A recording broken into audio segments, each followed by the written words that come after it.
Hi, everyone. I'm Ellysa Cahoy, editor of Portal, Libraries and the Academy, and education librarian at Penn State University Park. Hi, I'm Wendy Pothier, Associate Editor of Portal, Libraries in the Academy, and Associate Professor and Business and Economics Librarian at the University of New Hampshire. Wendy and I are here today to talk about mentoring in the peer review process, and I am so excited to be here for this conversation with my dear friend and associate editor, Wendy, because we have such a long mentoring history together. We worked together at Penn State. We have known each other for over 20 years. And Wendy, if there's a signature to Wendy, it's that she's always ready with kind and developmental feedback for any project. I would say the same about you. Aw, hearts. So our conversation today builds from our recent Portal editorial, co-authored by Wendy and me. And that editorial is titled Continuing the Work, Mentoring and Care in the Peer Review Process. You can find this editorial in volume 26, number 2, the April 2026 Portal issue. We began the editorial with a quote from Portal's first editor, Gloriana St. Clair, in her very first editorial. And in that editorial, she outlined 3 strategic directions for this new journal, including the goal to provide a more inviting, constructive, and productive environment for authors. That goal continues today, and it is one of the reasons why I love working on Portal and I love working with Wendy. Our editorial team and our board tries hard to always put authors first and always work in productive partnership. So, Wendy and I have some questions to ask each other today that will go a little deeper into our editorial and our own experiences as an author, reviewer, and editor. So, Wendy, why don't you go ahead and kick us off?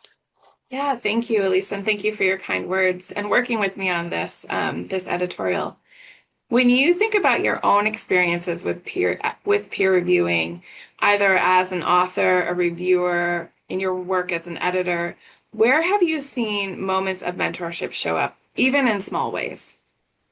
Well, I have definitely experienced this as an author and a reviewer and an editor. It feels like a privilege to have been in all of those different roles and to really get to know the process from inside out. And I think it's especially a privilege to view this process as an editor. When an article goes out for review, and, if an article is a research article at Portal, it goes out to 2 peer reviewers. And here I am. I am in this very lucky position where I get to see everything. And so when an article is reviewed and then it comes back, I get to see all of that deep reviewer feedback. And I help synthesize it and put it into a form just through my own comments too for the author, including all the original reviewer comments too, that they can really build from. And I am always so impressed with the depth and the thoughtfulness that our reviewers bring to each review. And in that process, it's always very rewarding also to see a revised article that considered the feedback and then it comes back expanded and enriched as a result of the reviews. And the honest truth is that we very often hear from authors when their article is accepted or when their article is published, that they feel that the feedback that they received from the Portal reviewers really improved and strengthened their article significantly. And so I would say that that is the moment of mentorship that I see showing up, is that as the editor, I get to view everything and I get to see how great peer review can really help mentor an author and make a better product overall that helps everyone feel happy, most importantly, the author. All right, I have a question for you, Wendy. So we often think about peer review as being something that's very evaluative. But you and I and the Portal board, in our conversations, we have been thinking about it as not just evaluative, but as a potential site of mentorship. What do you think mentoring in peer review looks like in practice? Oh, that's such a great question, Elisa. Two things really come to mind with this for me, and they are conversations that you and I do have with each other and that we've had in our board meetings. And one is the phrase pathway forward. I think we talk about that a lot with the article. What is its pathway forward? And I think good mentoring in a review process helps create a pathway forward for an author instead of um, where sometimes peer review can feel very judgmental or critical, or it's focusing on like a flaw in an article. That pathway forward is really helping. It's not, overly praising something or ignoring those critical areas that need addressing, but it is helping to that author have something um, strong to help them see where they can move the article towards publication. So, so that pathway forward, thinking of that from that reviewer perspective, how can I help this author have a pathway forward? Even if sometimes that might be bringing that article back to a very foundational level and reconsidering methodologies or thinking about the literature review differently, sharpening arguments, or sometimes maybe identifying an area of strength in the article that the author may have overlooked. So there's a lot of ways that pathway forward can be developed, but I think when we, as mentors, as reviewers, go in with that mentorship mindset, we can help that article develop. And again, that can lead to a number of outcomes, a revision. Sometimes it's finding a more appropriate home for an article, but it gives the author somewhere to go with their work. And I think that's what mentoring really can look like because while feedback is often evaluative and that's important, that's not to underscore, like not to take away from that importance of it, but it's that it's also formative, and for the author to come back with, as you said, those expanded and enriched articles, that formative evaluation is really going to help an author bring that best work forward and that and help their research and their experiences shine in publication. And I think that's something we can do by just thinking about the human behind the manuscript when we evaluate in this process. And so when I think about this and when I peer review, I try to remember there's another person who spent a lot of time writing this up, and they need constructive feedback to move this forward. And I think, especially when we consider early career authors and early career scholars, that peer review process can really shape how they maybe feel that they belong in the profession and scholarly conversations. So that opportunity to give them, again, that formative, evaluative feedback that helps the research move to a pathway towards publication is really how mentoring comes forward. So again, just clear, helping them maybe take those areas that are undeveloped, making them stronger, making concrete suggestions about how to do that is how I envision that work to come forward into that mentoring practice. I really like that concept of the path forward. I think you and I talk a lot about that with even once the feedback is in, we talk about that as, what is the next step for this article? What is the path forward? And like you said, there are many different paths it can take, but communicating it in a positive way that helps that article move to the next step, right? Whatever it is. Yeah. Thanks, Wendy. And kind of related to this conversation is how can strong critique and mentorship coexist? And what do you think it looks like when it works well? I love this question. So, again, I think that, this really is about, having a very formative and almost teaching role, when you're acting as a peer reviewer. Um, you know, I can say for myself, as someone who works in public services as a teaching librarian, and I know you do too, Wendy, I work often with graduate students. And there are many times when I have to be honest with them. A topic is not working or an approach needs to change. And I think that when I first started out as, a librarian working with graduate students, those moments were a little scary of like, wow, this really is not going to work. I've got to tell them. And I started to see that it really is an opportunity, just like you were saying before about mentoring and peer review too. It's a chance for someone to do better, right? So I've learned to frame that honesty as a kindness because I'm helping them move forward. And I try to, lead with honesty and empathy. So even if you are sharing hard feedback, communicate it in a way that helps the author internalize it and, not feel emotionally attacked or, just upset.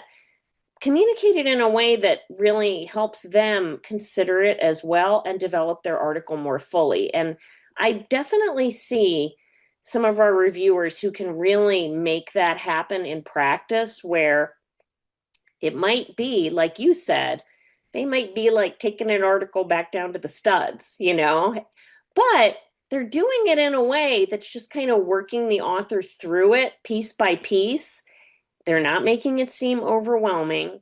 So it is strong critique, but then the author is able to work through it and is able to have a better product. And if I would say one more thing, it would be that this is not even as an editor, just as a colleague, what I often say to actually, again, graduate students on, like, so if they put in their dissertation proposal, for example, and they get really strong feedback and they're like, I'm paralyzed, I will say, here's what we do. And I do this myself when I get feedback on something.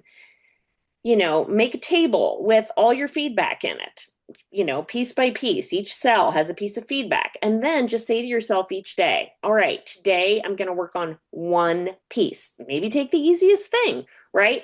Work on it, resolve it, close it up. And then the next day, let's work on another piece of feedback. You'll see that you will move through that feedback, even if it's really tough. It won't be paralyzing.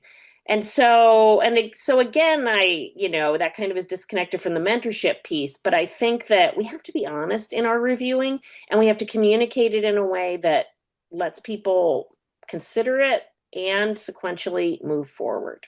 Thanks, Wendy. Yeah, thank you. And that must be, by the way, that must be where I learned that practice of creating a chart from and addressing things. I must have learned it from you. No, no, you might have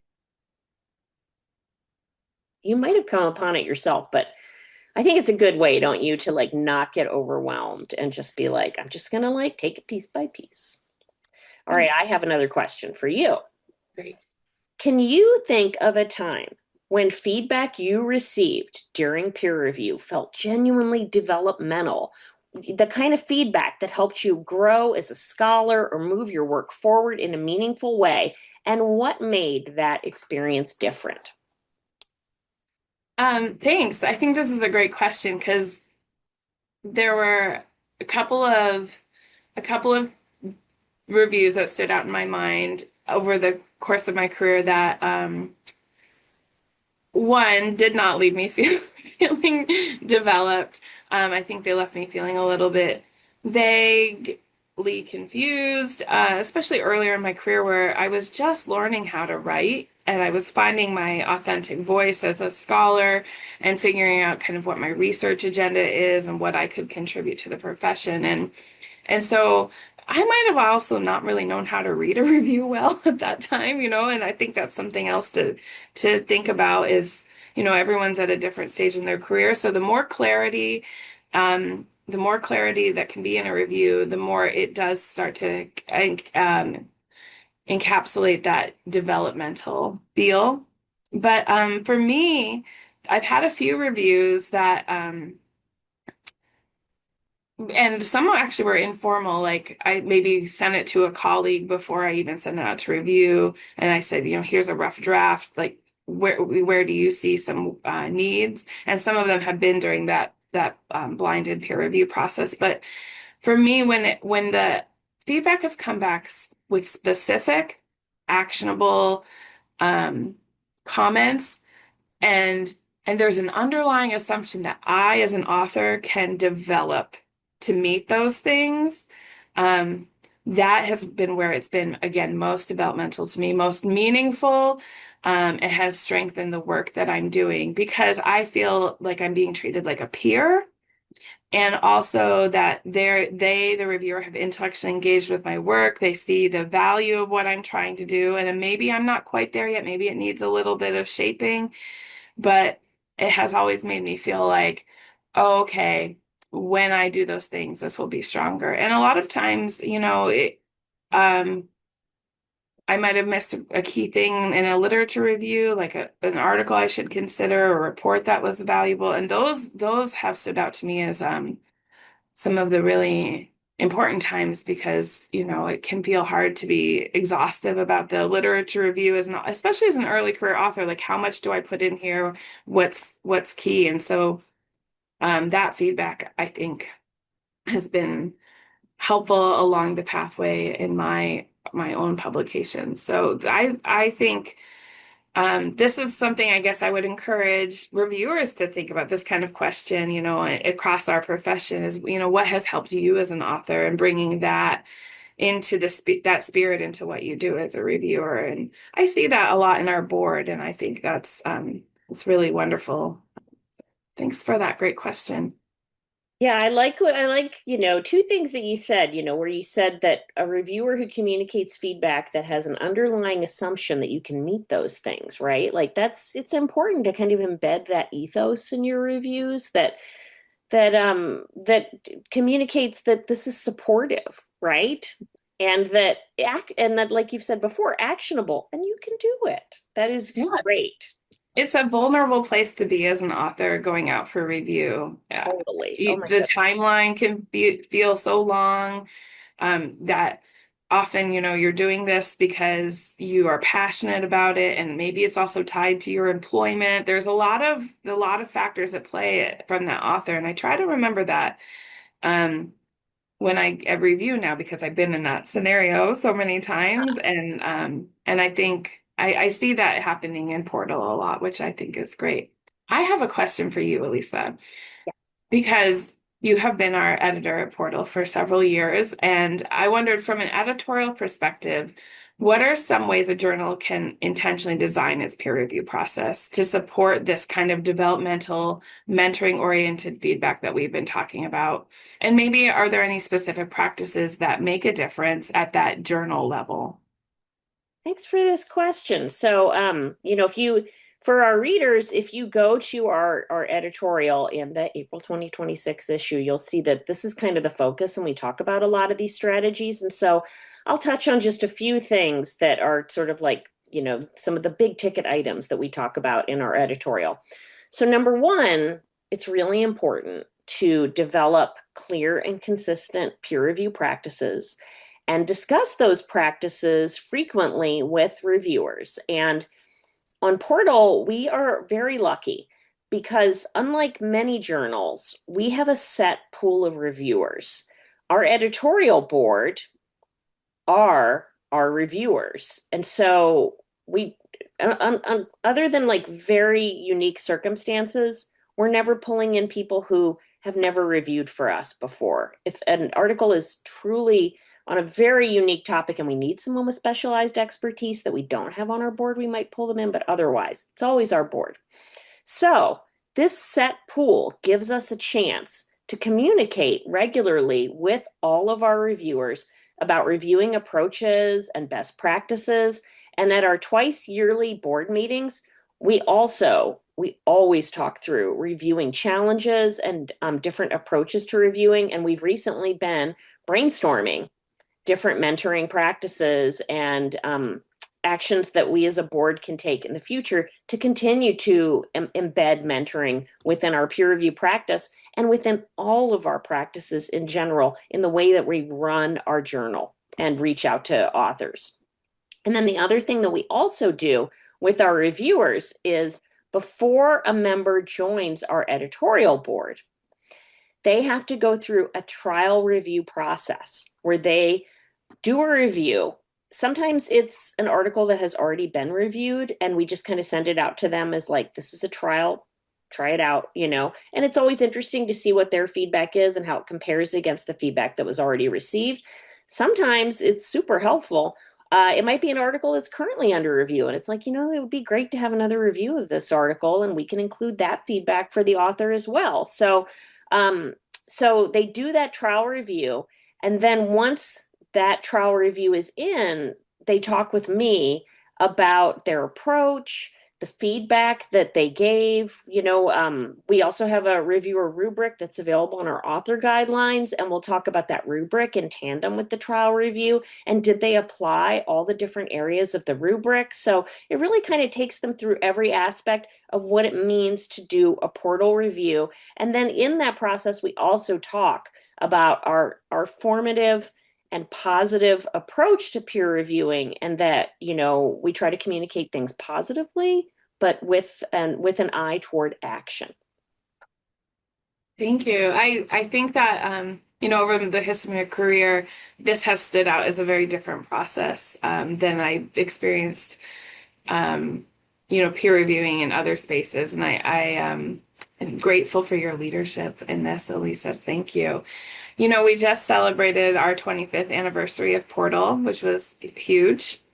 And looking ahead, what do you hope that Portal Libraries in the Academy will look like in the peer review realm as we continue to evolve? What do you think our truly mentoring centered review culture will look like 10 or 25 years from now? It's a great wrap up question, right? So Portal is in its 26th year right now, and we are really lucky at Portal to have this legacy of amazing editors and board members. I'm somebody who really was a Portal author. One of my very first articles, it was either 2003 or 2004, published in Portal, and then continued to publish in Portal and submit to Portal after that. And so there was something about the way Portal approached things. And again, if we take it full circle here, it goes back to that very first article by Gloriana St. Clair, where they really wanted to make Portal a different kind of publishing environment for researchers in library and information sciences and academic libraries especially. And I think that a lot of progress has really been made toward that goal, and there's always more to do. So, one of the things that we recently did at Portal that I think helps us move forward is we implemented an author feedback survey. And this is sent to our authors when their article is published online and in print. And the author's survey feedback helps us identify any needed areas of developmental work in our publishing process. And I really hope that the feedback opportunities like the survey continue into the future. I think it is important to center the voices of our authors in our journals processes, and that's one way of doing that. The other thing that I wanted to mention, and this is kind of what I'll end on, if you talk about heading into the future 10 25 years or more, who knows what journal articles will look like by then, right? But I thought a lot about open peer review. I think that is really interesting, and I think it's an inspiring concept. And maybe technology and the ever evolving mode of scholarly publishing will make open and completely transparent peer review possible. And I think that openness, combined with the ability for a range of experts and stakeholders to dynamically comment on and help improve an article, that would be truly mentoring oriented peer review. Oh, I love your vision for it, Ellysa. Thank you. And Yeah. thank you for partnering with me in this conversation and for working on this editorial together and for your leadership in Portal. I really do appreciate the mentorship that you've given me and also that you take as a guiding pathway in this world of publication and in scholarship. So we're going to continue to embed mentorship within the peer review processes at Portal, and that's a goal that we have, a shared goal we have across our editorial team and our board. and one we're going to continue working towards. So, as a reminder again to our listeners, you can read our editorial on this topic in the April 2026 Portal issue. So, thank you so much for tuning in, and thank you again, Ellysa. Thank you, Wendy, and thanks everybody for listening today.